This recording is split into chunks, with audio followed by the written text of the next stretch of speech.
¿Cómo están? Una vez más vamos a trabajar con el libro y esta vez con esta página donde nos presentan un artista plástico. Este artista plástico era conocido o es conocido como Sul Solar, pero tenía un nombre bastante largo. Él se llamaba Oscar Agustín Alejandro Schulz Solari, conocido como Sul Solar.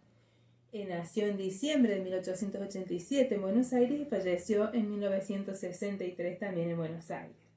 Él fue un pintor, un escritor, un músico, un inventor y un lingüista argentino también dice.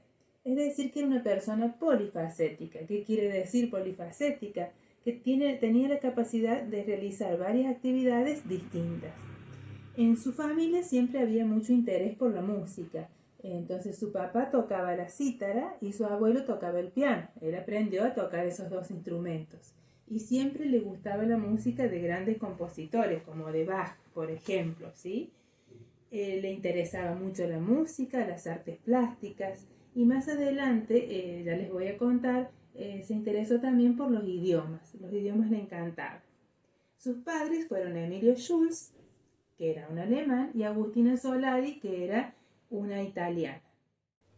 Conocía aproximadamente 20 idiomas, como el francés, el italiano, el inglés, el japonés, el guaraní, el alemán y el ruso, entre otros, y le gustaba muchísimo crear.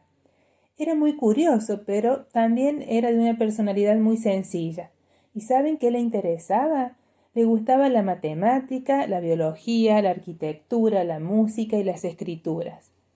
La pintura de Sul Solar es fantástica. La mayor parte de su obra la hacía en pequeño o en mediano formato, es decir, que no eran muy grandes.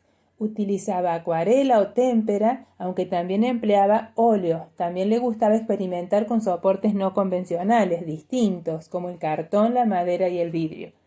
Sus primeras pinturas están cargadas de simbolismos y el dibujo es esquemático. A medida que pasan los años le fue agregando otros motivos, como por ejemplo composiciones geométricas, y más adelante le incluyó la figura humana.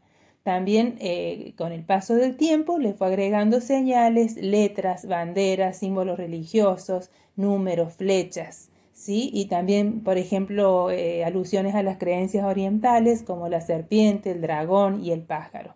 Con la página del libro donde hay una obra de arte de él, ¿sí? Vieron que en la obra de arte aparecen muchas letras.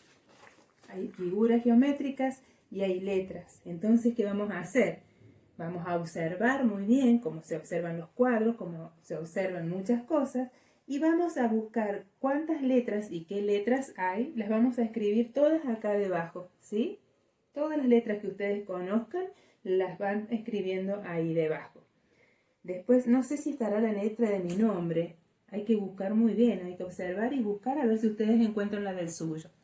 Después de eso, vamos a buscar esas letras, yo las tengo acá en grande, en mi abecedario grande. Vamos a hacer cartelitos. Por ejemplo, aparece acá la J. ¿La vieron? Aparece la J. Vamos a hacer un cartelito con una palabra que empiece con J. A ver qué puede ser. Vamos a poner esta. Y ustedes la van a leer. A ver si podemos leerla. Jugo. Acá tengo una palabra con J, la voy a poner debajo de mi letra, de mi gran letra. Por ejemplo, a ver, vamos a buscar otra. Está la L, esta que está acá, la L, ¿sí? ¿Qué podrá ser? Conocía aproximadamente 20 idiomas, como el francés, el italiano, el inglés, el japonés, el arameo, el guaraní, el alemán, el ruso, entre otros. Y le gustaba muchísimo crear. Era muy curioso, pero también era de una personalidad sencilla. ¿Y saben qué también le gustaba? Le gustaba la matemática, biología, arquitectura, la música y escritura.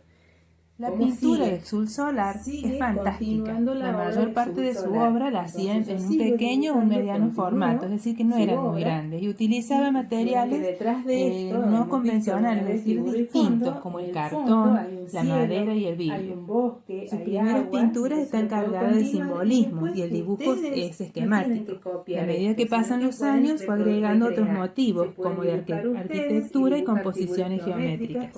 Más adelante incluyó la figura humana. Cuando vuelve de Europa, porque él viajaba mucho, adopta otros símbolos, por ejemplo señales, letras, banderas.